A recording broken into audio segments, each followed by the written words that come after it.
Welcome back to the AM Rewind. I'm going to give a little shout out to Johnny Lazarus here. He had this suggestion, and I didn't even know it was possible, but for me to toggle, uh, you know, I guess a bigger version of myself during this little monologue. So hopefully this works out and I can get back to the game footage. But, um, I just worked the broadcast for Vegas for their local stuff in game four, and I wanted to go over and have a little bit of a follow up of my last breakdown, talking about game one and the styles of play. And I also mentioned in that same breakdown that, each team have their particular styles, but throughout a series, you got to find different ways to win hockey games. You got to score different ways. And I think that last night's game four was a great example of that for both teams. So I'll get into it here.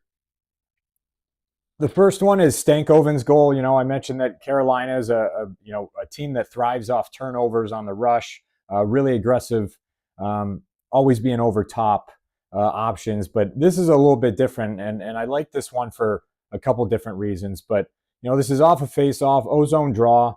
So I really like Chatfield here with the puck. I like his route. He's getting to the middle, and one thing that you're taught as a defenseman that sometimes, there's all this traffic in front. You can see all of this congestion. And, with the emphasis of block shots and too many guys there and goalies as good as they are, that sometimes that shot lane just isn't there. Keep in mind that you also have, someone coming out in the lane. So he doesn't really have much to shoot at. So what you're taught is to sometimes deliberately, and it seems something that would be very simple, but deliberately put it off net and try to get this bounce that they end up getting. And ends up being, the two goals back to back in the series that, banked off the end wall. But I like this play by him. He clearly sees that he doesn't have a shot lane. I mean, that would be virtually impossible to get through the net.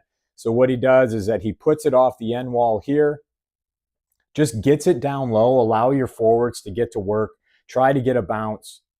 They do that. It goes under Hart's stick, right on Stankoven's stick. And then all of a sudden they're up 1-0 a minute into the game. Here's a little bit of a different view. You can see clearly a deliberate play down the wall, looking for that bounce, allow your forwards to go to work, and then a great start for them. Now, flip-flopping here, I'll talk about Vegas's. And I said that they're a team that grinds teams down low, but they also have to get out of their comfort zone a little bit. And score off the rush. And not that it's not in their comfort zone, but, it's just not, quote unquote, their MO. But, I also mentioned in that last, breakdown that each of these teams are capable of scoring out of, what they would typically be known for as a playing style. And you don't get to this point if you're not capable of scoring in all different ways. But here's another one. Mark Stone here lays the body, just a great hit. Oftentimes it starts in the defensive zone, doing things the right way. He ends up getting a breakaway off this play, and he's almost down at the goal line, but playing the right way, taking advantage of a change that Carolina has. See, they're going to work. I like McNabb here, drawing some defenders, playing it back. And again, if you notice, this is Mark Stone here. He's just kind of lurking in the weeds, gathering his speed, a little bit of a delay by Theodore. Take advantage, you see over here, of Carolina on a change.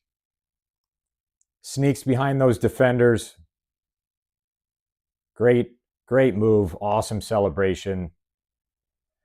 Here's a little an overhead view, and I thought this was a really cool that they had on the broadcast. But again, you see him taking advantage of that change, slipping behind him, the fake slap shot, and then goes around him, and that place is buzzing.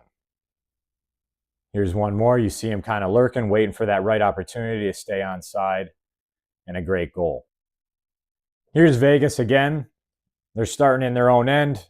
Marner jumping in off the rush. I really like this entry by him. You see that he draws the attention, as he should, of three of the Carolina defenders. And what does that do? That opens up these guys on the outside. Anderson ends up getting the puck. I believe that's Howden over here. dishes it off, ends up opening up some space for Carlson, and he puts it in. Another one off the rush as well, doing things right in the defensive zone.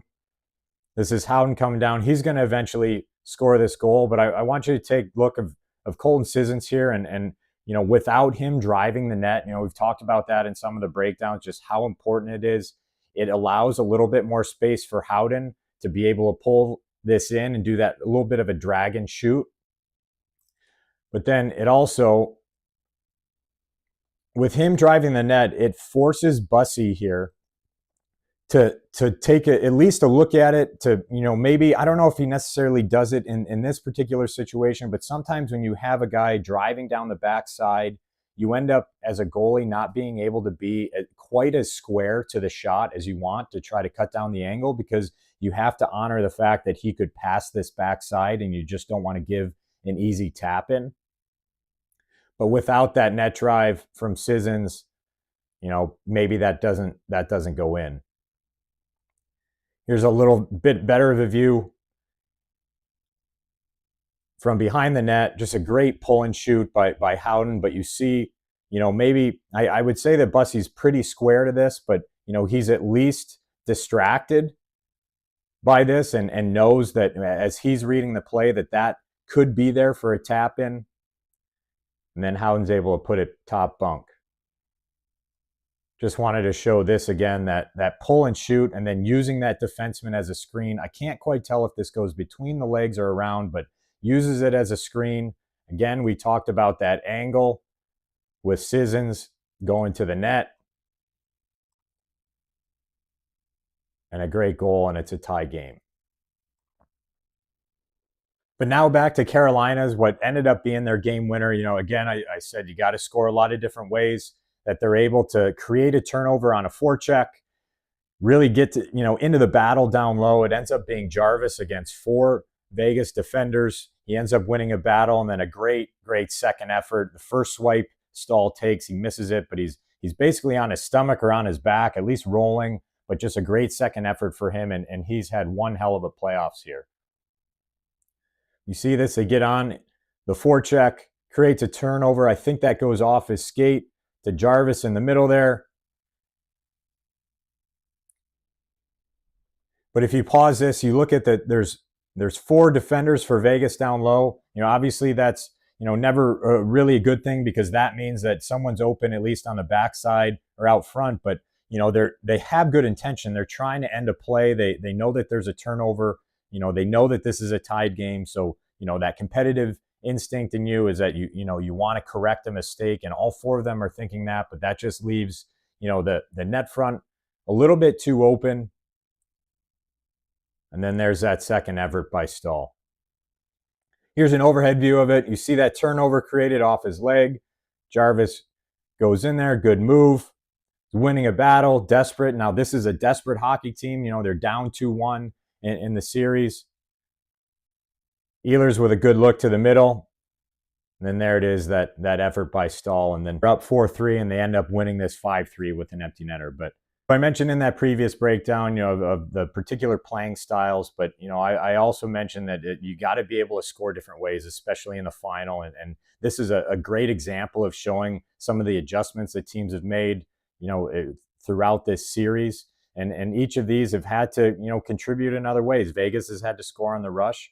And Carolina has had to do things and work things down low, create opportunities, create turnovers that way. And these are just a great example of that, as juxtaposed to what they had to do in game 1. But I thought that this was a really cool teaching moment to show that how good these teams are, because they can score in so many different ways, and that's what you need to do to be successful. And now we have a best of 3 series going back to Carolina, and I can't wait to watch.